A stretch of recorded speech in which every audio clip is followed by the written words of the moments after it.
This video, I'm going to teach you a trick to get rid of fractions in a problem before you even start working with them. So if you are uncomfortable working with fractions, I'm going to teach you a trick to get rid of the fractions before you even begin. So looking at this very first example, we have 2/3 x minus 1/4 equals 2. So let's say that I don't want to have to add 1/4 to 2, then multiply both sides by 3/2 and have to deal with all those fractions. So one thing I can do is I can actually get rid of all the fractions that I see.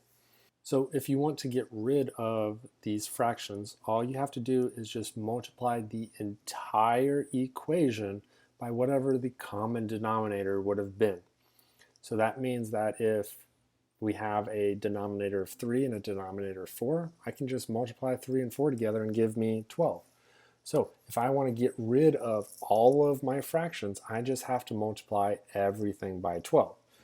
And I mean every term by 12. So I need to multiply this 2/3 x by 12, this negative 1/4 by 12, and this 2 by 12. This 2 by this 12 gives me 24. The 12 by the negative 1/4 will give me a negative 3. The 12 by the 2/3 x will give me a 8x. So when you're multiplying an integer with a fraction, the easiest way to do that is to first do the division piece of the fraction, so your denominator, and then multiply by whatever your numerator is. So for instance, this 2/3 times the 12, well, that's just 12 divided by 3, which is 4, and 4 times 2, which is 8. So that's a quick way of multiplying integers with fractions. So now that we've gotten rid of all of our fractions, now I just work this like a normal problem. So to start, I'm going to get rid of this negative 3 by adding 3 on both sides. So that's going to give me 8x equals 27.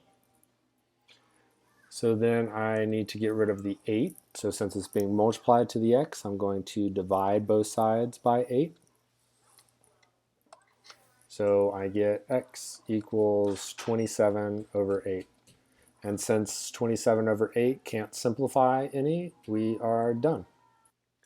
We have 3/5 x plus 1/5 equals 3/5. So again, I see a bunch of fractions and I say, nah, that's okay. I don't want to deal with these today.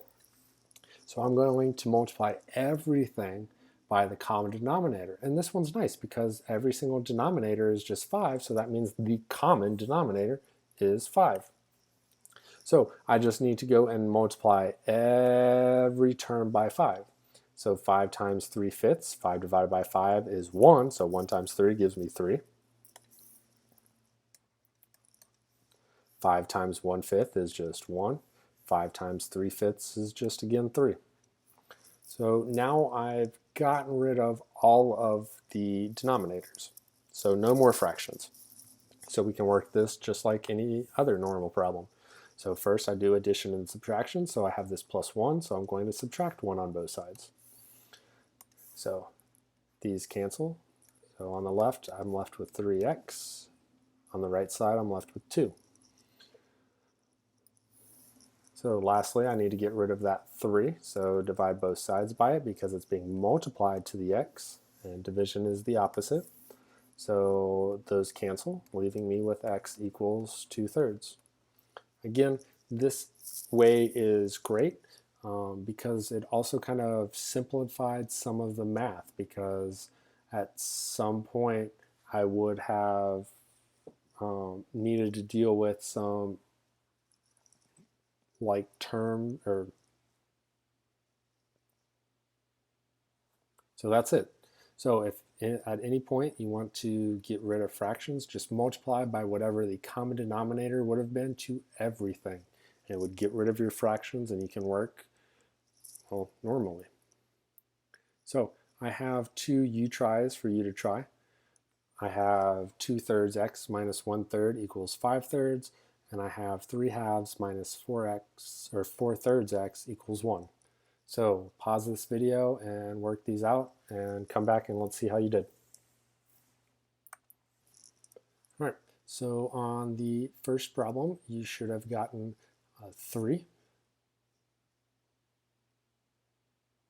And on the second problem, you should have gotten x equals -3/8.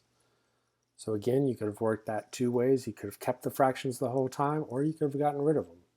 So again, if you didn't get that, make sure you go back, check to make sure you were multiplying by the common denominator. Because if you multiply by what would have been the common denominator, you would have had no more fractions.